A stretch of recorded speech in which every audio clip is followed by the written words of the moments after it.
प्रिय विद्यार्थियों, आज हम भूकंपों के स्थानिक वितरण के बारे में अध्ययन करेंगे।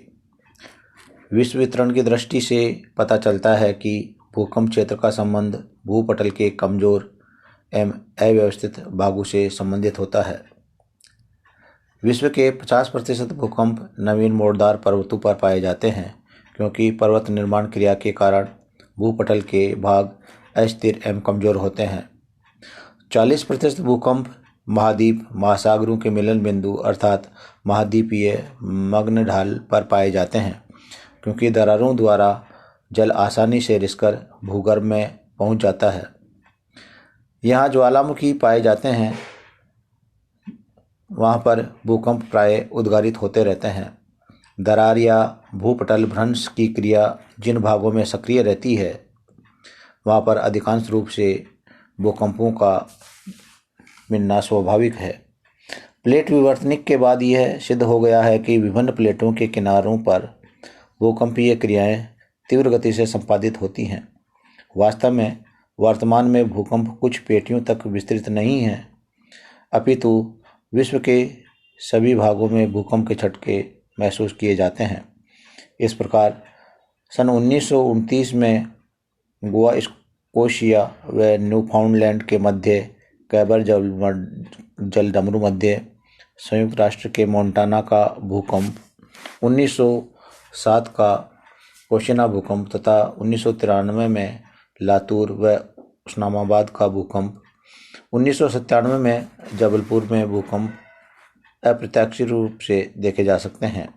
1993 में लातूर व किल्लारी घाटी में आया भूकंप भी इसके उदाहरण स्वरूप देखे जा सकते हैं। 2001 के गुजरात भूकंप ने तीव्र भूकंपों के झटकों ने दक्षिण के दृढ़ पठारी भाग की परंपरागत अवधारणा को प्राय समाप्त कर दिया है। परंतु विश्व में भूकंप की जो पेटियां हमें देखने को मिलती हैं, उन पेटियों को हम इस प्रकार अध्ययन करते हैं। पहली पेटी है परिप्रशांत महासागरीय पेटी। प्रशांत महासागर के दोनों तटीय भाग विश्व के सबसे बड़े भूकंपीय क्षेत्रों में सम्मिलित किए जाते हैं। यहाँ विश्व के कुल 66% भूकंप आते हैं, इसलिए इसे अग्निवलय क्षेत्र के नाम से भी जाना जाता है। इस पेटी में 80% साधारण भूकंप के उद्गम केंद्र, 90% मध्यवर्ती भूकंपों के केंद्र तथा 99% गहन भूकंपों के उद्गम केंद्र सम्मिलित किए जाते हैं। यहाँ भूकंप के लिए 3 आदर्श दशाएं सागर स्थल का मिलन बिंदु, नवीन मोड़दार पर्वत क्षेत्र तथा ज्वालामुखी क्षेत्र पाए जाते हैं। यहाँ भूकंप के 2 क्षेत्र सर्वाधिक मुख्य हैं।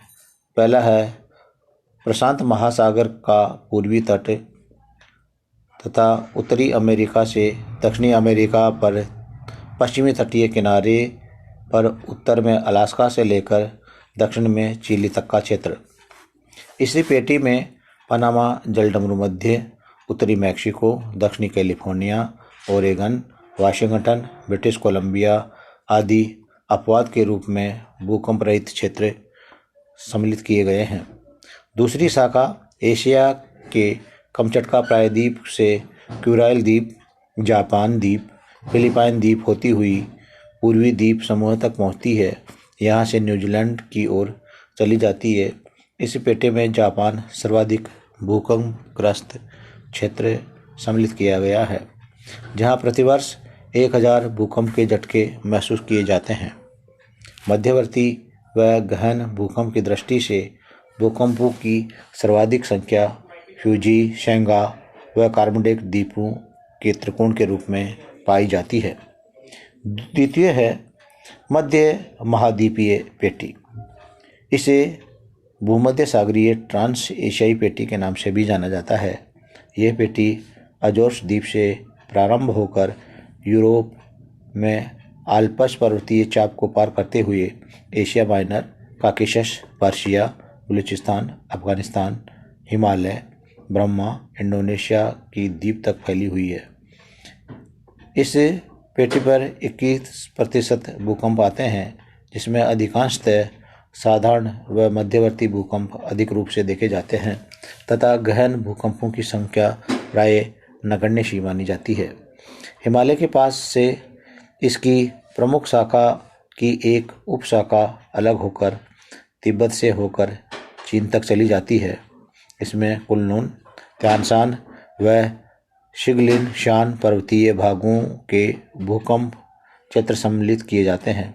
भारत की भूकंपीय पेटी भी इसके अंतर्गत समाहित की जाती है।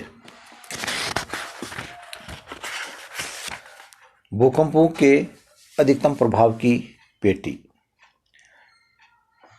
जिसको हिमालय पेटी के नाम से भी जाना जाता है, इसमें उत्तर भारत की हिमालय पर्वत क्षेत्र सम्मिलित किया जाता है। ये पेटी हिमालय में कच्छ की खाड़ी तक स्थित है। हिमालय के पर्वत निर्माण क्रिया पूर्ण नहीं हुई है तथा भारतीय प्लेट चीनी प्लेट के नीचे धसी हुई है, जिससे टकराकर परिणाम स्वरूप अधिकांश भूकंप के झटके यहाँ पर महसूस किए जाते हैं। दूसरी है मध्यम प्रभाव की पेटी। ये पेटी हिमालय के दक्कन के पठारी प्रदेशों में विस्तृत रूप से देखी जाती है। तीसरी है भूकंप का न्यून प्रभाव पेटी, जिसमें प्रमुख रूप से प्रायद्वीपीय भारत को सम्मिलित किया गया है।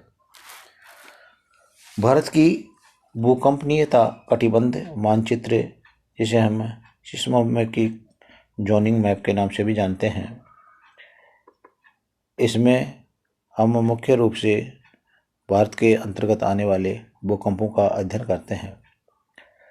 तीसरी जो भूकंप की पेटी है वह कहलाती है मध्य अटलांटिक पेटी। ये पेटी मध्य अटलांटिक कटक के सहारे उत्तर में स्पिट्सबेर्जेन व आइसलैंड से प्रारंभ होकर अजोस द्वीप, भद्रा, कवारी, केप वर्डे द्वीपों से आगे बढ़ते हुए विषुवत रेखा पार करके पूर्व की ओर एसोसिएशन सेंट हेलेना द्वीपों को पार करके प्रिंस एडवर्ड द्वीपों तक फैली हुई है तथा इसकी पश्चिमी शाखा सेंट हेलेना से त्रिनिदाद, त्रिस्तान, वाकुन्ना, दक्षिणी जॉर्जिया, दक्षिणी सैंडविच द्वीपों को पार करती हुई अंटार्कटिका से मिल जाती है। चौथा है हिंद महासागरीय शाखा। मध्य अटलांटिक की पूर्वी शाखा प्रिंस एडवर्ड द्वीप तक समाप्त मानी जाती है तथा यहाँ से हिंद महासागर शाखा का प्रारंभ माना जाता है। यहाँ आरंभ होकर उत्तर पूर्व में रियूनियन द्वीप, मॉरिशस द्वीप, चांगोस, डियागो गार्सिया होते हुए ऑस्ट्रेलिया तक पहुँच जाती है। पूर्वी और मध्य अफ्रीकन पेटी, यह पेटी स्वेज नहर से लाल सागर के सहारे यूथोपिया होकर अफ्रीका की रिफ्ट घाटियों और युगांडा, तंजानिया से आगे दक्षिण में न्यासा झील को पार करके डिलागोआ खाड़ी तक फैली हुई है तथा मेडागास्कर भी इसी पेटे में सम्मिलित किया गया है। यहाँ भूकंप विवर्तनिक कारणों से संपादित होते हैं। अन्य क्षेत्र, इन क्षेत्रों के अलावा भूकंप पेटियों में मुख्य रूप से मध्य एशिया का पामीर बेकाल क्षेत्र, प्रशांत महासागर का हवाईन द्वीप समूह है तथा अन्य क्षेत्रों के अंतर्गत सुनामी तथा भूकंपीय क्षेत्रों को सम्मिलित किया गया है। सुनामी जापान भाषा का शब्द है, जिसमें सु मानी बंदरगाह है तथा नामी का मतलब लहर से लिया गया है, अर्थात यूँ कहें कि बंदरगाह की लहर। सुनामी समुद्री भूकंप जनित प्रलयकारी या विशाल लहरें होती हैं जो निश्चित रूप से मुख्यतः अंतःसागरीय भूकंप का परिणाम होती हैं तथा गौण रूप से ये ज्वालामुखी समुद्री उद्गार, उल्कापिंड के गिरने या समुद्री तलों में भूमि स्खलन के कारण उत्पन्न होती हैं। समुद्री तलों में तथा उष्ण व अव्यवस्था के कारण ये समुद्री जल का लंबवत उष्ण रूप से संपादित होना तथा दीर्घ तरंग लंबाई के कारण तटीय भागों को तेज लहरों, अत्यधिक जल की ऊंचाई, इसमें मुख्य रूप से 20 से 30 मीटर की ऊंचाई तथा समुद्री जलोढ़ के साथ भीषण नुकसान पहुंचाती हैं। भूकंप की उत्पत्ति के 1 मिनट बाद ही आरंभिक सुनामी 2 प्रकार से बनती हैं। एक तो दूरस्थ सुनामी के नाम से जानी जाती है, जो गहरे समुद्रों में यात्रा करती है, तथा दूसरी है स्थानिक सुनामी, जो समीपस्थ तटीय भागों की ओर गति करती है। दोनों प्रकार की सुनामी जल की गहराई के स्क्वायर रूट के संदर्भ में गति करती हैं। इसलिए गहरे समुद्र की सुनामी तेजी से चलती है, जिसकी गति 500 से 1000 किलोमीटर प्रति घंटा होती है। इससे एक लहर का ढाल हजारों किलोमीटर के दूरस्थ भागों तक संपादित होता है। इसलिए सुनामी के उच्चस्थ बिंदु पर यात्रा कर रहा जहाज भी इसकी भीषणता का अनुमान नहीं लगा पाता, तथा सुनामी की गति इतनी अधिक तीव्र होती है कि वह बिना ऊर्जा व्यय के लंबी दूरी न्यून समय में तय कर पाती है। प्रशांत महासागर के विपरीत हिंद महासागर में सुनामी की उत्पत्ति तथा उसका प्रभाव अप्रत्याशित है। भारत का पूर्वी तटीय भागों में अंडमान क्षेत्र इंडियन प्लेट के बर्मी माइक्रो प्लेट से टकराकर नीचे क्षेपित होने के कारण भूकंपीय क्षेत्र में सक्रिय रूप से देखा जा सकता है। प्रलयकारी सुनामी की उत्पत्ति वास्तव में प्लेटों के क्षेपित किनारों के सहारे होती है, जहाँ सागरीय खड्डे धरातलीय लक्षण दिखाई देते हैं। इस प्रकार ये प्राकृतिक आपदा के रूप में मानवीय इतिहास की सबसे बड़ी प्राकृतिक त्रासदी के रूप में दिखाई देती हैं।